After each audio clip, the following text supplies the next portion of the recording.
Gracias por estar con nosotros y continuar en directo. Este programa, usted recordará, siempre tuvo su parte histórica. La faceta histórica para nosotros es muy importante y sobre todo contar los hechos que han ocurrido en el Ecuador de manera real y diversa. No hay una sola versión de la historia. Este 15 de noviembre de 2022 es el centenario de la masacre en Guayaquil de la clase obrera, la que había llevado adelante un paro de distintos sectores organizados de trabajadores en ese momento de manera incipiente y que terminó en un baño de sangre, en una masacre impresionante. Nunca se supo el número de muertos que se dio tras las distintas huelgas que se habían producido, tanto de ferrocarrileros como de los trabajadores de distintos sectores, sean estos del agua, de la luz eléctrica y del gas, que se lanzaron a la paralización y también se sumaron al gremio los maestros, también estaban de alguna manera los sastres, los artesanos. Eran distintos sectores y especialmente los trabajadores del astillero de Guayaquil. Insisto, el 15 de noviembre no es una fecha para andarla festejando como si fuese un acto folclórico, no lo es. Es una masacre que poco se ha contado en la historia oficial, que nada se sabe de la misma, y son pocos los historiadores los que le han dado el sentido que tiene la historia del 15 de noviembre de 1922. Como siempre, es un honor recibir en esta casa, esta es una entrevista pregrabada para este en directo, con el reconocido historiador, el doctor Juan Pazmiño Cepeda. Él se encuentra en Italia cursando una serie de estudios. Juan Pazmiño nunca para de estudiar. Hola Juan, ¿cómo le va? Qué gusto saludarle, qué honor tenerle con nosotros. Eh, Gracias, Francisco. a ver, empecemos por algo que para los historiadores siempre es importante. Ante un hecho, ¿cuáles fueron las condiciones previas que se dieron para el 15 de noviembre de 1922? Juan Pazmiño. Francisco, ante todo quiero agradecerte por esta entrevista, por tu amistad de largos años y felicitar a Ecuador inmediato por estos 18 años en que ha llevado adelante una fructífera labor en beneficio del país dentro de una línea coherente de acción periodística, con la ética y la responsabilidad que corresponde en búsqueda de la verdad desde los distintos ángulos en que esto puede tratarse para efectos de precisamente dar a conocer la verdad. Entonces, eso es motivo también de tener en el país con orgullo una radio, una acción de televisión, de YouTube, de medios alternativos frente a lo que ocurre con la prensa común del país, la gran prensa. Así es que felicitaciones por eso. Gracias, Juanito, soy siempre tan amable. En, Cuando hablamos del 15 de noviembre, me parece que hay que ubicar al menos tres condiciones para entender lo que ocurría en 100 años atrás. En primer lugar, vivíamos lo que se conoce en la historia como época plutocrática. Esto es un periodo entre 1912 y 1925 que tiene algunas características. Normalmente cuando se habla de plutocracia, de oligarquía, se hace referencia a una clase social determinada. En el caso de América Latina, por ejemplo, a veces se habla de oligarquía para referirse a la clase terrateniente tradicional, a los grandes comerciantes. Pero cuando hablamos de un régimen plutocrático, un sistema oligárquico, tenemos que ir más lejos. No es solo la representación de una clase como ocurre entre 1902 y 25, cuando hegemonizan al menos los cuatro bancos de emisión, que son el Banco del Ecuador, el Banco Comercial Agrícola, el Banco del Pichincha y el Banco de la SUAY, sino un verdadero bloque junto con los comerciantes importadores, los agroexportadores y los hacendados. Pero digo, no solamente se refiere a ese grupo humano, sino a la forma en que controlaron el poder político. Y esto es muy importante resaltarlo. Correcto. ¿Y por qué es Es la importante? forma, Porque, es la exacto. forma despótica, es la forma Ah, despótica y vamos. Esa es la autoritaria de característica. controlar el poder, pero además con un elemento adicional, con el elemento de que el sector popular, los sectores medios, si bien pueden participar, como participaron en aquella época, por ejemplo, en procesos electorales, fraudulentos todos desde 1916 en adelante, pero bueno, participar podían haberlo hecho, pero el asunto es que como sector, como clase, como clases populares, como sectores de trabajadores, como sectores medios, sus intereses no son tomados en cuenta. Y más todavía, hay dos elementos adicionales para caracterizar esta fase, no solo el despotismo, el autoritarismo, la represión, pero es que además la exclusión de los intereses populares debido al privilegio que se hizo de la empresa privada. Ya en aquella época existió esto, el Ujú. privilegio de la empresa privada. Y de alguna manera, si comparamos con la actualidad, se cumplía algo así como los ideales del neoliberalismo criollo. No Estado, no impuestos, no derechos laborales. Entonces, si vemos la época, el Estado en el Ecuador es raquítico, es mínimo.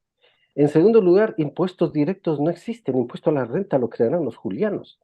Y en tercer lugar, derechos laborales tampoco existen, pese a que en Claro, 1916 se había dictado una ley, un decreto en realidad legislativo de jornada de 8 horas diarias y 6 días a la semana. pero Otra ese es vez, uno de los motivos de esta sí, insurrección más a que es el futuro. motivo Déjame interrumpirte ahí para claro que sí. preguntarte cuáles eran los gobernantes en ese periodo, 1912-1925. Plaza Gutiérrez, Primero, Leonidas Plaza Gutiérrez, en segundo lugar, Alfredo Baquerizo Moreno, desde el 16 al 20, luego José Luis José Tamayo, Luis del Tamayo. 20 al 24, y Gonzalo Córdoba desde el 24 hasta el 9 de julio del 25, cuando se produce la Revolución José Juliana. Juliana. Los Pero, a tres ver, últimos son entonces, sobre todo los cuando se plutocráticos. produce la masacre es con José Luis Tamayo. José Luis Tamayo, con José Luis Ya, Tamayo, el correcto. responsable gubernamental de aquella época. Entonces, este es un primer elemento, considerar el régimen oligárquico un régimen de una clase poderosa, económica, social, política, que ha aprovechado del Estado, que maneja bajo sus intereses del Estado en forma despótica, autoritaria, represiva y excluyendo a las masas populares porque no hay derechos laborales, no hay derecho social, hay el privilegio del sector privado y naturalmente el Estado responde a esos intereses. Esta es la característica que inicialmente Damos de a la cual ese paso. estábamos hablando. En ¿Qué segundo pasa lugar, con, a ver, qué pasa con los trabajadores? Avancemos en eso. exactamente, exactamente, a ¿Cuál era eso la voy. organización que surge en ese momento o que nace en ese momento o no existía? Y en ese Ah, instante surge. este es el segundo elemento, efectivamente, tu inquietud me lleva a este segundo gran elemento histórico. El surgimiento de la clase trabajadora ecuatoriana. Si es que vemos el siglo XIX es un siglo de terratenientes, de campesinos, de montubios subordinados a la agroexportación del cacao y de indígenas que tienen pero una vida miserable, que realmente inigualable, insospechable para nuestra época. Pero a partir de la Revolución Liberal 1895, la misma Revolución Liberal promovió un desarrollo económico. Entonces aparecieron las primeras fábricas, más bien manufacturas antes que fábricas industriales, y un sector de clase asalariada que comenzó a organizarse, junto con sectores urbanos semiasalariados que también confluyen en las organizaciones. De modo que entre 1900 y 1920 surgen como unas 5 decenas de organizaciones sociales, entre otras, por ejemplo, la Sociedad Hijos del Trabajo, que la crean los liberales bajo Eloy Alfaro con el auspicio de un cubano, Miguel de Alburquerque, ¿Ya? que viene a apoyar a Alfaro para crear los sindicatos liberales. Ahí está uno.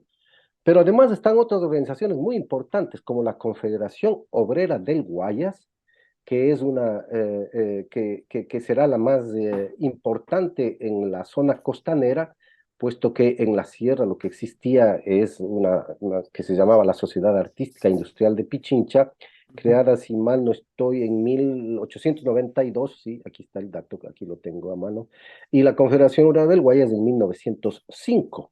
Y la Confederación Obrera del Guayas agrupaba a distintas organizaciones sindicales que en 1922 crearon la Federación de Trabajadores Regional Ecuatoriana. Entonces, al menos tenemos en la costa la Confederación Obrera del Guayas y la Federación de Trabajadores Regional Ecuatoriana. Algunos dirigentes de la época, por ejemplo, Alejo Capello está allí, entre otros, tienen inspiración anarquista. Es interesante observar cómo su formación, la influencia, mucho la influencia de la Revolución Mexicana de 1910, De había 10, claro. llegado hasta acá, hasta nuestro país. Entonces, el anarcosindicalismo comenzaba a aprender, el anarquismo comenzaba a aprender también en nuestro país. De eso hay un brillante estudio De sobre Alexei el Páez. anarquismo en el Ecuador que hizo Alexei Páez. Prácticamente hasta hoy el gran Es el estudio único, del es el anarquismo. único realmente. Es el único, ha habido otros artículos menores, pero este es el libro fundamental. Muy bien. Entonces, en medio de una crisis económica que ocurre por la caída de las exportaciones del cacao, por la inflación, etcétera, los obreros organizados se proponen mejorar las condiciones de trabajo y después de haberse expedido en 1916 el decreto por la jornada de 8 horas, al menos que se aplique esa jornada, que es lo que Claro. exigían. Y por eso los Y por eso ferrocarrileros, salta la huelga, ¿no? exacto, los ferrocarrileros de Durán, tenemos ahí la empresa Guayaquil and Quito Railway Company, creada en la época de Alfaro y manejada por norteamericanos. De hecho, el gerente de esta empresa es John Debby, frente al cual los trabajadores plantean un pliego peticionario en que se incluye respeto a la jornada de 8 horas, respeto a la jornada de 6 días laborales ya establecida, aumento de salarios y otra serie de reivindicaciones específicas. Turnos, por ejemplo, para el ferrocarril, se pongan botiquines en las distintas estaciones donde el ferrocarril está Imperando, estaba manejándose. imperando, que se paguen por horas extras y suplementarias, horas extras en definitiva, cuando es necesario cumplir más de las 8 horas normales. Estas son las reivindicaciones iniciales. Y como Esto se los plantea de ferrocarrileros lo que, claro, a ver, de Durán, chequemos esto. ¿no? Sí, Esto se plantea el 17 de octubre del octubre año 1922. 1922. Y puedes decirme, porque la huelga de los ferrocarrileros que tú bien señalas empezó el 19 de octubre. Sí. ¿Fue la primera huelga que soportó No, el país? no.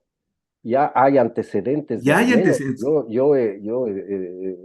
que he seguido este tema en todo el siglo XX, desde la época liberal, fines del siglo XIX y todo este inicio del siglo XX, hay por lo menos unos 16, 18 movimientos huelguísticos, Ya. pero poco significativos, porque el problema también es que la gran prensa de la época no No, daba no cuenta. mucha cabida de Y este sí había asunto. prensa ya, el Sí, sí, sí. comercio, el telégrafo y Claro, el el universo. telégrafo, el universo, el guante, el tiempo, claro, el comercio que ya dijo, y dije, ¿no? El telégrafo, el universo, el guante, el tiempo y el comercio en Quito. Entonces, no es que daban gran cabida a estas situaciones y tampoco Pero en su sí momento reseñan pasaron, claro, pero sí tampoco reseñan pasaron. la huelga nacional Esta eh, sí. y la ¿Por qué? reseñan. A ver, pero avancemos un poco. Claro Se que sí. plantea la huelga. Sí, ¿No hay resultados?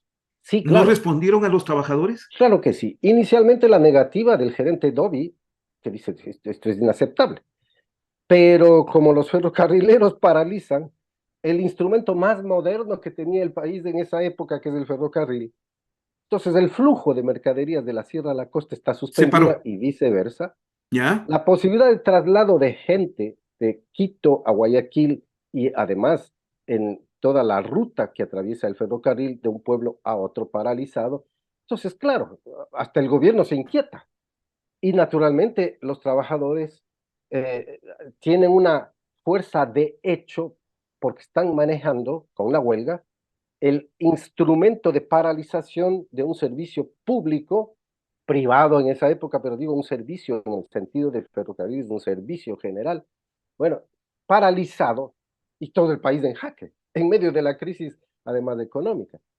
Bueno, pues esto lleva a que la presión sea de tal naturaleza, la preocupación sea tan grande, parece que existió la presión del mismo gobierno sobre Dobby, que finalmente la empresa acepta el pedido de los trabajadores.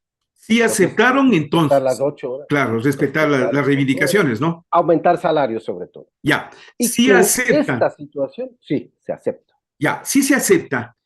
¿Por qué a continuación? Esto llega hasta finales de octubre, Sí, pero en los primeros días de noviembre noviembre. comienza a transformarse el proceso de una paralización de los ferrocarrileros a una paralización de la ciudad de social Guayaquil. de la ciudad de Guayaquil. Ciudad de ¿Por Guayaquil. qué evolucionó hacia eso?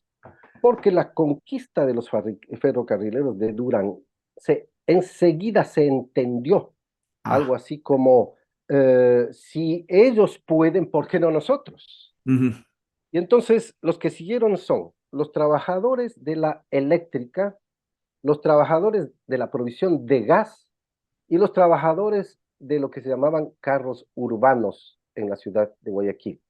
Con lo cual, evidentemente, sin luz eléctrica, sin gas, para la misma luz que se hacía con provisión de gas en otras calles, e incluso para el servicio relativamente doméstico, porque no es lo mismo que tener las bombonas actuales, no, no, no, no hay que pensar de otra manera. Pero en todo caso, la paralización del servicio eléctrico, del de gas y el del transporte urbano, que además es entre los pueblos cercanos y en la misma ciudad de Guayaquil, esa paralización provoca otra vez la alarma general del gobierno. Y como se suman a esta paralización los trabajadores de las distintas fábricas de Guayaquil, y las para pocas que había. 12 de noviembre, para esa fecha, 10, 12 de noviembre, la paralización de Guayaquil empieza a ser total, de tal ¿Ya? manera que el día 14 de noviembre, Guayaquil está literalmente parada, no hay quien se mueva, las fábricas están cerradas y se incrementa la solidaridad de los trabajadores de otros lugares. La sierra misma ya se pronuncia. Por ejemplo, la tradicional Sociedad Artística Industrial de Pichincha, que siempre fue conservadora, antiliberal, pero de todas maneras los principios clasistas comienzan a unir a los trabajadores. Hasta esta sociedad se pronuncia a favor de los trabajadores de Guayaquil. Y el día 14, 15, Guayaquil está, digo, absolutamente paralizada con la movilización de la Federación de Trabajadores Regional Ecuatoriana en marcha que solicita ya no solo que se extienda la huelga general de los trabajadores de Guayaquil, sino que se haga una marcha general de los trabajadores para el día 15, a fin de que todos en conjunto puedan hacer una presencia combativa y fuerte para lograr las reivindicaciones sociales. Entonces, ¿Qué había pasado? Espérate ahí. ¿Qué había pasado con las reivindicaciones que plantearon todos estos sectores? ¿Esas sí no fueron atendidas? no, no, no eran atendidas, sino parcialmente, por ejemplo, en el caso de los eléctricos y de los carros urbanos, sí lograron una pequeña subida de salarios y sí lograron establecimiento de turnos, por ejemplo. Pero claro, Ya. estamos hablando de la eléctrica, pero las otras fábricas, las fábricas de caramelos, las fábricas de confites, las fábricas de fideos que había en Guayaquil, Las de tampoco soda, existían. Las sodas y cerveza que había las también, sodas y cervezas. Ya. No no logran. existen todavía. Entonces, se van Claro. sumando las reivindicaciones y se va aumentando el conflicto. ¿Cuál era la actitud del gobierno de José Luis Tamayo frente al conflicto? ¿Cuál fue? Eh, A lo la, largo del conflicto hasta llegar al 15 de no, noviembre. la primera actitud es que eh, esta es una movilización eh, inusual, reivindicativa, pero de cuidado, y como los obreros obran de una manera muy pacífica todavía, hasta el diario El Telégrafo de Guayaquil reconoce en los primeros días que los obreros están, como diríamos ahora, portándose bien, Uh -huh. están en santa paz, se movilizan. Esta es una situación inédita, pero inquietante. Entonces, claro, si hacen el llamado además a una huelga general y a una movilización, entonces el gobierno no es que cambió de parecer de un día a otro, siempre tenía el cuidado, de hecho mandó a la policía civil que había por la época pequeña a resguardar ciertos lugares, y para el día 15, claro, ya no solamente la policía, sino parte del ejército dispuesto para controlar la situación. Entonces, la actitud del gobierno es inicialmente de expectativa, de inquietud y finalmente de cubrir la eventualidad de que este movimiento se transforme en una presión violenta, como se creía que podía desembocar, una presión violenta, y que es necesario paralizar. Es bien conocido que el día 15 recibe el coronel, ¿cómo se llama? Este capitán, me parece que eran, eh, El coronel Barriga. coronel Barriga, pero el nombre se me escapa. Bueno, recibe un Un telegrama. oficial, el telegrama, Enrique Barriga, el telegrama Enrique oficial Barriga, claro que sí. decía exactamente, el telegrama decía: espero que mañana a las 6 de la tarde me informará que ha vuelto la tranquilidad de Guayaquil, cueste lo que cueste, para lo Ujú. cual queda usted autorizado. Firma José Luis Tamayo. Bueno, ¿quién no? Cualquiera que lee entre líneas, lo que se está diciendo es: usted, cueste lo que cueste, implica que incluso si es que es necesario se use las armas.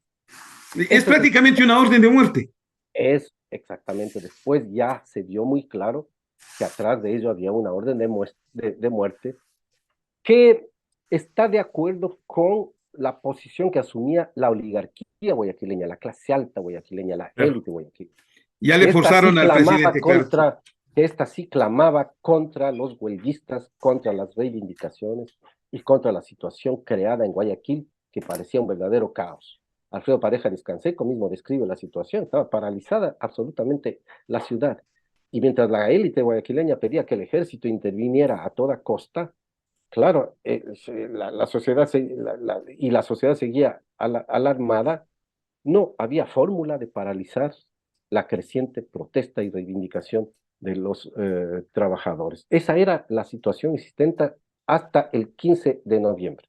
Naturalmente, el 15 de noviembre, la movilización de los trabajadores es detenida por los disparos a mansalva por todo lado, con intervención de esta policía que existía, pequeña todavía, sin mayor significación, y sobre todo el ejército. Entonces produce una verdadera masacre. ¿Cuántos murieron? Nunca se sabrá la cifra, Nunca se pero el supo. propio Alfredo Pareja Descanseco A dice ver, como pero, 1.000 trabajadores, ¿no? claro, pero imagínate, mire, en ese tiempo, ¿ah? 1.000 en ese tiempo. Pero imagínate, o sea, es una Es cosa altísima. A una ver, masacre. revisemos dos textos. Elías Muñoz Vicuña, dice Sí, ante el Señor en las memorias del segundo encuentro de historia y realidad económica y social del Ecuador. Fíjate lo que me encontré. sí, sí. Debes haberlo leído tú Sí, también. sí, sí, sí, sí, conozco. Ya, en este documento del IDIS hay un dato que a mí siempre me sorprendió. El informe que dirige el cónsul norteamericano en Guayaquil, Sí, el señor, veamos cómo se llama, pero es en inglés el texto, el cónsul, no, pues aquí no está el nombre. Bueno, este dato señala que el problema fue por salarios, por sí, condiciones económicas que no fueron atendidos por el gobierno de Tamayo. sí, Eso es lo exactamente. que informa el cónsul. Un Sí, informe de un embajador, un informe de un cónsul, tienen un alto nivel histórico cuando con el paso del tiempo te describen la situación. y más todavía si son de los Estados Unidos, Claro, que en de ese la época. entonces la influencia era mucho menor, pero Determinante, pero determinante porque tienes, determinante. además del gerente de la empresa norteamericano, ¿no? La empresa de ferrocarriles. Y en los anexos de este informe del consulado, fíjate cómo le describe la situación el cónsul de lo que informa. Primero, aumento del salario del 20 al 50%. Sí, Suministro adicional por cuanto el número de asegurados actualmente es insuficiente. Aplicación de las 8 horas. Abolición del número de viajes exigidos. así Les es. exigían en el tren, ¿no es cierto? Defensa gratuita de los accidentes ante la situación que pueda soportar el trabajador ferroviario. Pago de sobretiempos. No suspensión que exceda 5 días. Y una serie de reivindicaciones que realmente sorprenden por la calidad del planteamiento, es decir, ya eran reivindicaciones obreras netamente. Sí, No, y no, no se convierten en reivindicaciones sociales. Ese es un son, detalle. Son sí, obreras, son son obreras. netamente obreras. Bien, lleguemos al 15 de noviembre. Se convoca a una Antes, gran marcha. antes lo que Eh, tú estás diciendo, sí vale también acotar algo. Además de ese libro tan importante que tiene Elías Muñoz, Hay una serie de trabajos, el de Sí, sí, Agustín sí. Aguirre, el del mismo Alejo Capello, incluso del general Marcos Gándara Enríquez. Hay uno que trata sobre el 15 de noviembre con la visión de la actualidad, es decir, juzga lo que ocurrió el 15 de noviembre con ojos de la seguridad nacional contemporánea. Entonces justifica y dice, claro, estaban, se movilizaban Claro, estos bueno, pero hay que ciudadanos anotar un detalle, ya que nombras a Marcos Gándara Enríquez. Fue uno de los dictadores del triunvirato de la Junta Militar del de 1963-66. 63, 1, 2. Era un hombre brillante, sí, sin duda alguna. Fue profesor de la Politécnica, Sí, pero también era agente de la CIA. ya así es, está nombrado en el Agente libro de de la Philip CIA, nombrado por Philip H. Ash, Sí, y era uno de los más críticos y uno de los más insurrectos, y terminó de dictador. anticomunista, anticomunista Claro, o completo. sea, y terminó de dictador. Bueno, Marcos Gándara Enríquez, ya. Y tienes Patricio Icaza, ¿no? En noviembre de Claro, bueno, 1962, pues estamos otro. hablando de la historia del movimiento obrero, ahí sí, en Patricio Incluso Casa. del Info había dos tomos que se hicieron sobre entrevistas a gente que todavía sobrevivió. Era, claro, no es tampoco el gran informe. A lo Claro, que quería referirme es que incluso hasta nuestros días, porque, bueno, a la época se dijo que se había disparado contra saqueadores, que sí hubo saqueos, contra delincuentes, sí, había delincuentes, pero no es que se disparó frente a saqueadores y delincuentes, algo así como escogiéndoles 1000, aquí están y esto, no, no, no, eso no. se disparó Además, los disparos, a ver, por eso quería entrar yo en la marcha. Se convoca la asamblea y después de la asamblea se sale en marcha sí, y se toman las calles de Guayaquil. sí, Sin duda alguna, de eso se presume ahora, se presume que el testimonio es de Efraín Álvarez Lara. ¿Quién es Efraín Álvarez Lara? Es uno de los dirigentes de la movilización de ese sí, entonces. Que algunos de los delincuentes y saqueadores fueron soltados de la cárcel de Guayaquil por la policía. así se Se dice, los incluso están soltó, los testimonios del Info. claro, se los soltó para que salgan a provocar este incidente con el cual se justificaba la masacre. Y ese es un detalle que, oye, los infiltrados desde ese entonces es igualito que ahora, los provocadores, los instigadores. Bueno, ese es un primer detalle. El segundo detalle es que sale la marcha en masa y a lo largo de lo que va la marcha en masa, no se producen ni los incidentes ni los saqueos que se habían producido horas antes o que se habían producido en las calles laterales, pero en la de la marcha no existió nunca ningún tipo de incidente. Y sin Que fue una embargo, marcha reivindicativa y claro, pacífica, como así fue. a la altura de una de las calles de Guayaquil, no tengo yo la definición exacta de cuál fue, eh, Comienza el disparo. comienzan No, los disparos. no recuerdo tampoco, ¿no? El sitio exacto. Eso Fueron dos con batallones, precisión, sí. fueron en las calles Pedro Moncayo y 9 de octubre. Porque el desfile viene por la 9 de octubre, claro. Ajá. Y los batallones que intervienen son el batallón Vencedores y el batallón Marañón. El uno ubicado en la 9 de octubre y Pedro Moncayo y el otro en Pedro Carbo y Clemente Ballén. Se ubican los batallones y tienden una celada a la marcha y ahí empieza la masacre. ¿Qué pasa en ese momento? Bueno, ¿Qué ocurre en primero, ese momento? no solamente hay desbandada de los trabajadores, no solo hay una desbandada ante semejante condición creada, sino que evidentemente la, es detenida la manifestación y realmente paralizada a sangre y fuego, los trabajadores se dispersan, se van hacia los barrios, tratan de refugiarse. Eso lo describe muy bien varios de los testimonios que se hicieron en el libro que publicó Infog, ¿no? Uh -huh. Entonces, claro, debemos comprender en la actualidad qué pasa si es que disparan a una manifestación.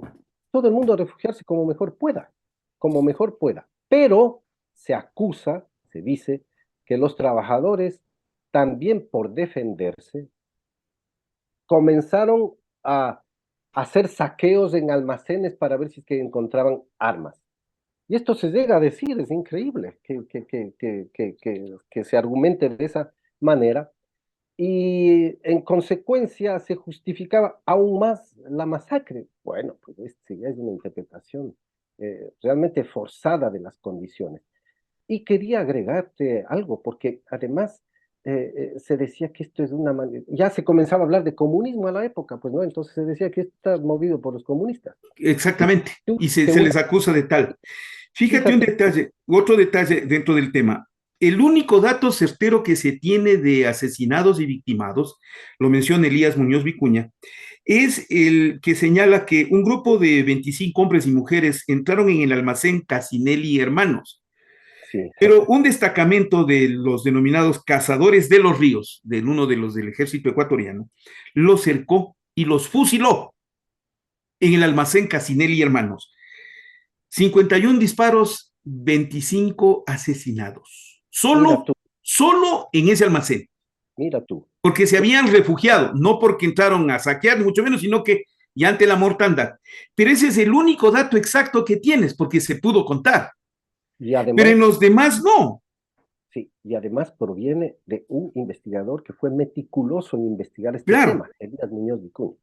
Y fíjate tú que además de todos estos elementos historiográficos existentes, de todas maneras, hasta nuestros días, las élites de Guayaquil siguen argumentando contra ese movimiento. Hay una historia de Guayaquil auspiciada por el municipio de la ciudad en el año 2008, en la cual se dice que la gran huelga fue obra de la novelería izquierdista proveniente de la Unión Soviética.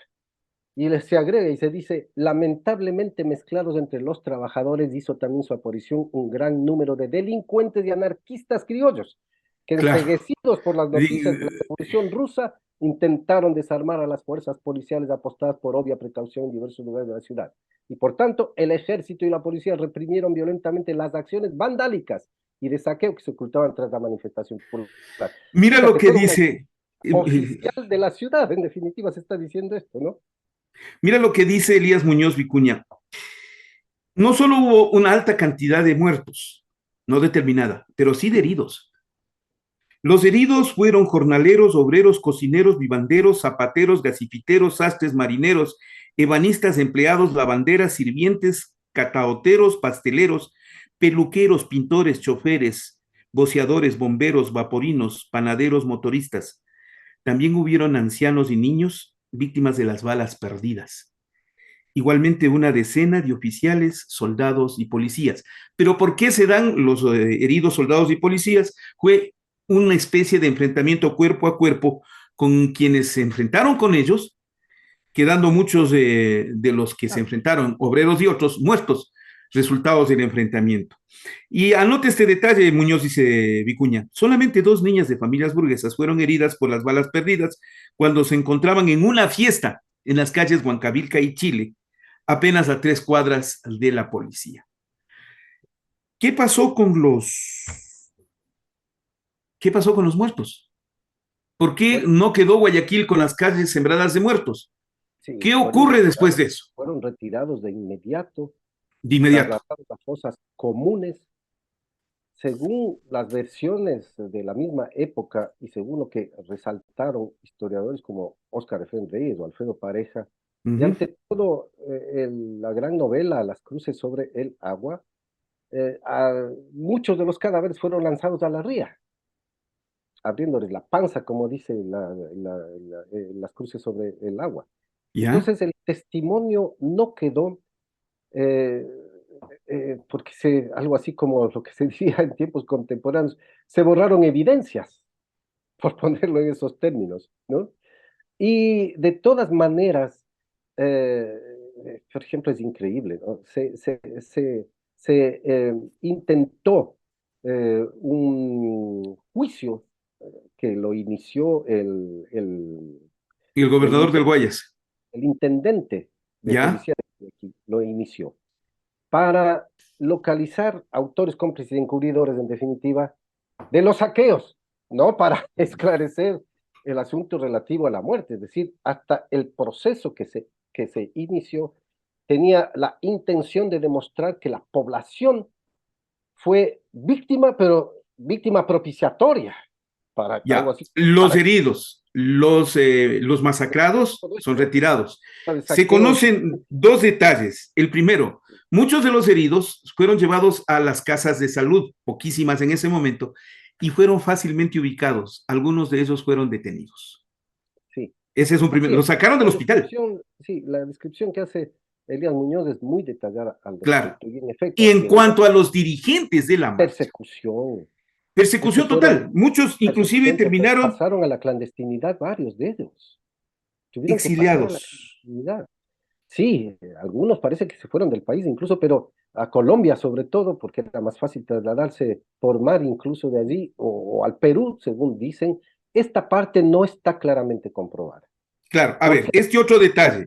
no tenemos las fuentes precisas, ese es un problema para esta cosa. Hay una fuente que podría mencionarse como original, es la de 292 muertos que fueron lanzados al río Guayas o sepultados en el cementerio general de Guayaquil en forma anónima, En fosa común, en fosa común, es decir, nunca se supo ni siquiera los nombres, claro.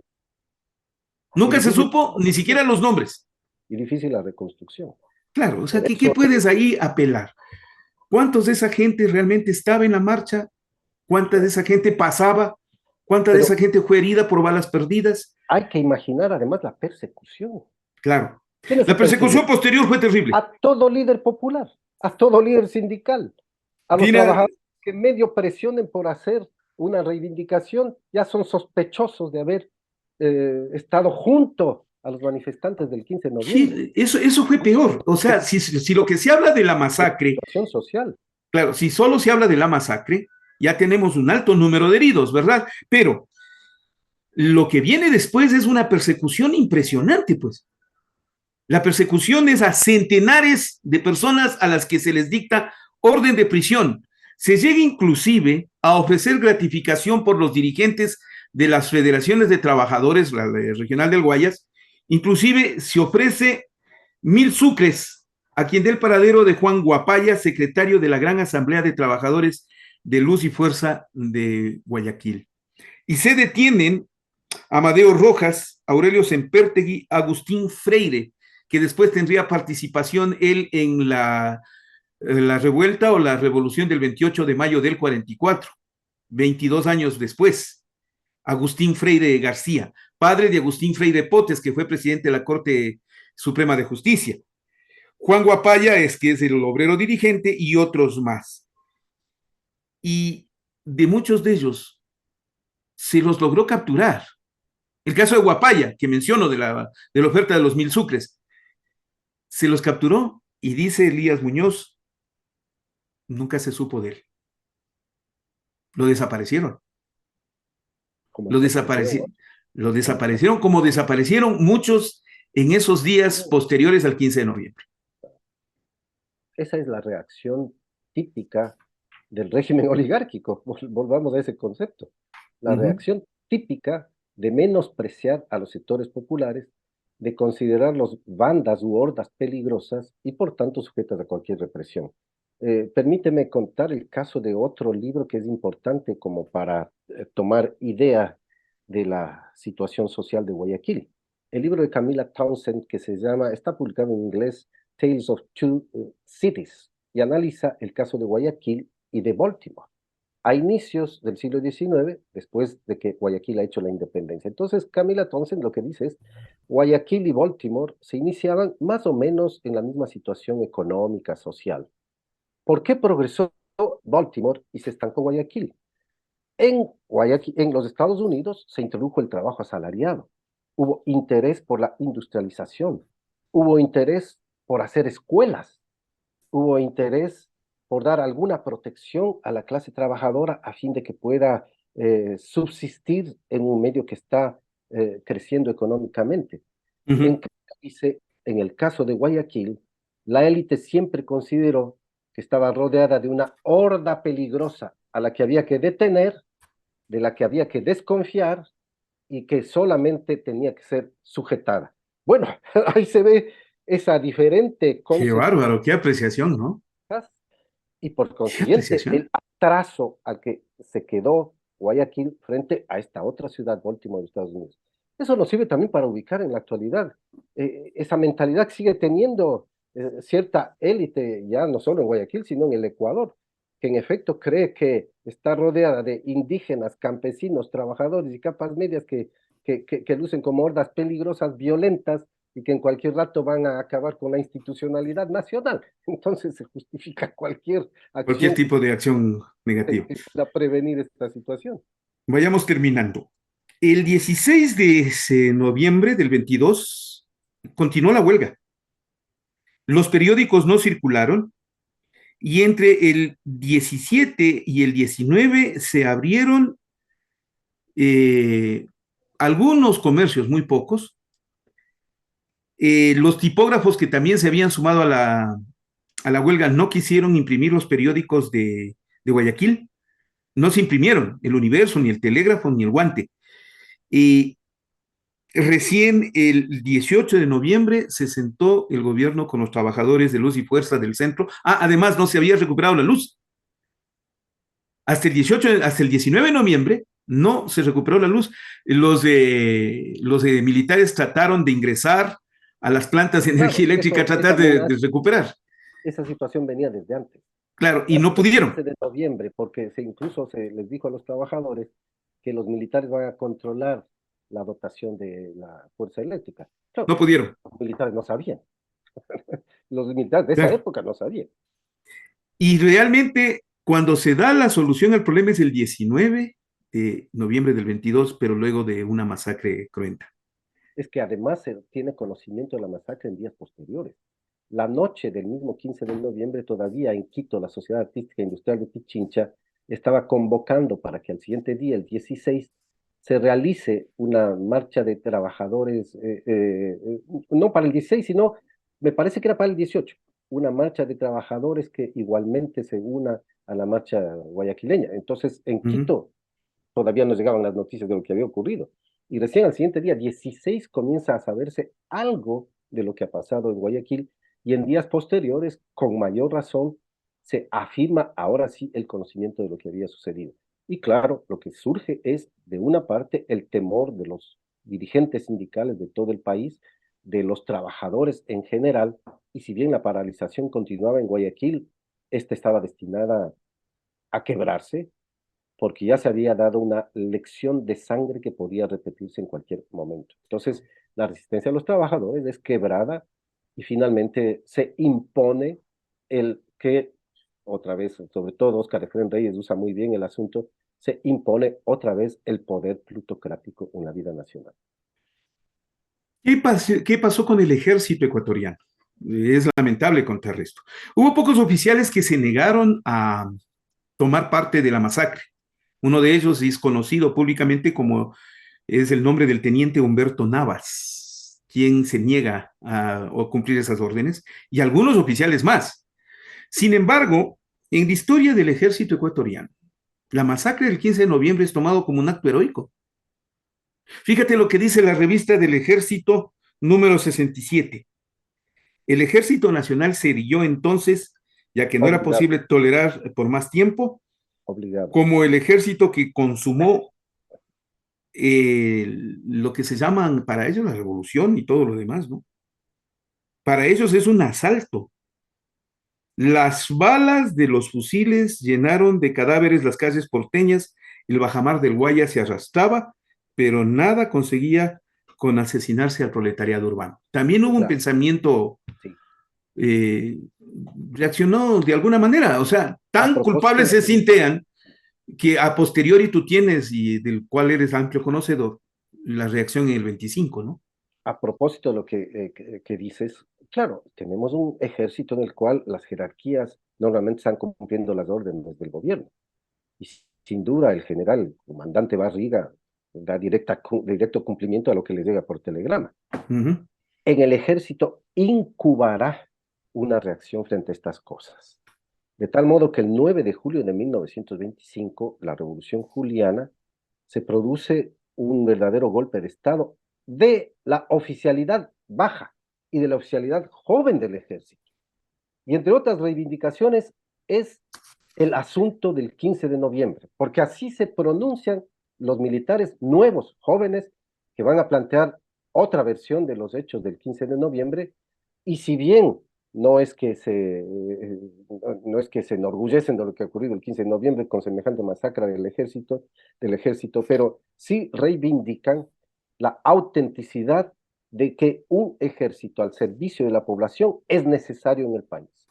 Y por eso el pronunciamiento que hacen el cuerpo de oficiales julianos, que se conoce perfectamente ya toda esta documentación, y está, por cierto, en la misma revista del Ejército, así es que ahí se puede seguir toda esta trayectoria. Claro Los que sí. julianos, entre otras cosas, reivindican al proletariado ecuatoriano y reivindican la necesidad de sacar de la pobreza a la mayoría de población y sobre todo asumen una posición antiplutocrática. Por eso es Como que dicen ellos, se irguieron en los héroes, ¿no? Con el tiempo, se irguieron en héroes.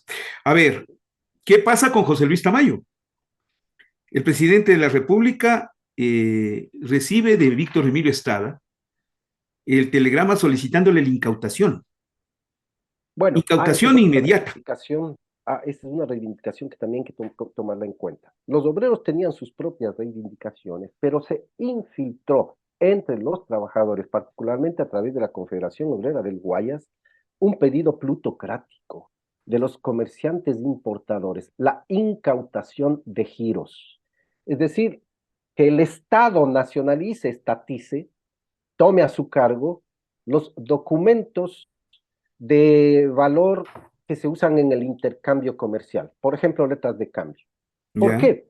Porque a manos de la élite agroexportadora, entonces ellos tenían el control del dólar, porque estos son documentos en dólar, y entonces podían ellos, a través de los bancos, o subir la tasa de interés, que es lo que hicieron, y también subir el precio del dólar, que fue creciendo de un sucre que costaba el dólar en 1884, cuando se establece la paridad y se crea la moneda, el sucre ecuatoriano, pero ya ha crecido a 2, 3, 4 sucres por dólar, y eso es un escándalo en un país sometido pues a este criterio bancario y agroexportador. Portador. La Fíjate, incautación de giros beneficiaba a los comerciantes si antes, importadores, sobre Torres. todo, porque Fíjate que el el 16 después de la dólar. masacre, el 16 después de la masacre, estos tres individuos, Víctor Emilio Estrada, Rafael Guerrero, Vicente Arízaga, piden la incautación. Y el propio 16 de noviembre, este es el telegrama que responde José Luis Tamayo. Señores Emilio Estrada y Jerónimo Áviles, Guayaquil, les saludo afectuosamente. Decreto estará listo y se expedirá mañana sin falta. Afectuosísimo amigo Tamayo. Les dio. Les dio esa reivindicación que tú Ese es mencionas. un gran negocio para el sector exportador y para el sector privado importador, desde luego, porque el Estado asume el costo de la variación en la paridad cambiaria del dólar y les favorece a los importadores que están subsidiados por el Estado Claro. para, con los giros, pagar las cuentas que hacen por las importaciones. Entonces es algo así como el gran negocio de la privatización De de los giros. los giros con perjuicio para el Estado. Ya. Igualito a la sucretización de Hurtado y de León Febres Cordero, Cordero. O el feriado bancario. como al feriado bancario del 99. Entonces, de allí que si comparamos con la actualidad, bueno, por algo he sostenido yo que vivimos una segunda época juliana en el Ecuador del presente. Yo sé qué mensaje estás dando ahí. Finalmente, déjenme que les cuente algo. No se juzgó a nadie, no se sancionó a nadie, nunca se supo el número de muertos, muchos fueron enterrados en forma anónima y hasta la fecha el tema se lo reivindica por el lado de los trabajadores como el resultante del bautizo de sangre de la clase obrera, pero del lado de la historia oficial de Guayaquil y de algunos sectores es el haber terminado con un movimiento insurrecto de los comunistas influidos por la Unión Soviética y que se llenó de saqueadores y salteadores que asaltaron a Guayaquil Esa es la versión oficial. y que terminaron masacrados por el ejército ecuatoriano que hizo resistencia frente al tema. Por eso les decía al principio, son dos versiones. A 100 años ¿Qué nos queda? Juan Pazimiño, pero, terminas tú. pero este es un centenario que vale la pena eh, reivindicarlo en el sentido de que se advierta que las condiciones de dominación oligárquica, plutocrática, siempre polarizan la vida de la sociedad. Y cuando digo segunda época plutocrática, me estoy refiriendo ante toda esta situación. Cada vez más en el Ecuador contemporáneo, de igual modo, se está polarizando la vida de la sociedad entre una élite rica, incapaz de comprender el ascenso social, y una sociedad que más consciente que hace 100 años y con mejores medios de información que hace 100 años, bueno, pues no pierde, sino que sigue ganando en conciencia, y esto no se sabe cómo pueda estallar en el futuro. De tal modo que recordar el movimiento del 15 de noviembre no solo es recordar un episodio trágico del Ecuador, sino algo así como advertir lecciones del pasado. Es mejor que el Ecuador hoy se transforme, procure una redistribución de la riqueza, una economía de tipo social y que afecte sin duda los intereses particulares para beneficio colectivo y nacional, a que la sociedad otra vez se polarice cada vez de una manera tremenda y finalmente se acuda a la represión, al despotismo y al autoritarismo como fórmula de solución de los problemas. Entonces, eso no podemos aspirar. Y por eso la elección del 15 de noviembre no es solo para los trabajadores, es para la sociedad ecuatoriana del presente, para conociendo ese pasado, efectivamente, tratar de evitar que esto se vuelva a reproducir, porque sería lamentable en el Ecuador una nueva masacre. Recordemos que en el 2019 hubo el riesgo de una masacre sobre el movimiento indígena. Ujú. En el 2022 ese riesgo disminuyó, pero en el 2019 parecía inminente. Mente. El Y, enfrentamiento era, entonces, el además, enfrentamiento a momentos uno no era entiende terrible. a qué Y hoy hay grado que pueden llegar las comprender, cosas, ¿no? pero además hay que comprender que el movimiento social tiene una naturaleza, demandan por mejores condiciones de vida. Fíjate que en ese momento eran las 8 horas. En ese momento eran las 8 horas. Y se logra dictar esa ley. Los julianos introdujeron salario mínimo, Pues, sindicalización, jubilación, caja de pensiones, etcétera. Los julianos, para que en la época contemporánea el neoliberalismo busque destruir todos esos derechos y que otra vez venga la relación obrero-patronal sobre la base de la libertad de contratación de los empresarios y los trabajadores, sin intervención del Estado. Bueno, están locos, ¿no? Realmente están en una situación sí. en América Latina, felizmente se revierte gracias a un reflujo de los movimientos progresistas en la región. Como quiero agradecer tu presencia. Siempre para nosotros es importante contar con el criterio de Juan Pazimiño en este espacio de historia para mantener la memoria colectiva de manera especial, reivindicativa, digna. Juan Pazimiño Cepeda, siempre es grato contigo. Es un honor, señor. Esto es Ecuador Inmediato, en directo. Déjeme que yo vuelva en un momento más. Charlamos y nos despedimos. Muchas gracias, Francisco. Muchas gracias a todos. Hasta siempre, Juan. Siempre es grato con Juan Pazimiño. Yo ya vuelvo. Estamos en directo a través de Ecuador Inmediato en YouTube. Doctor Juanito.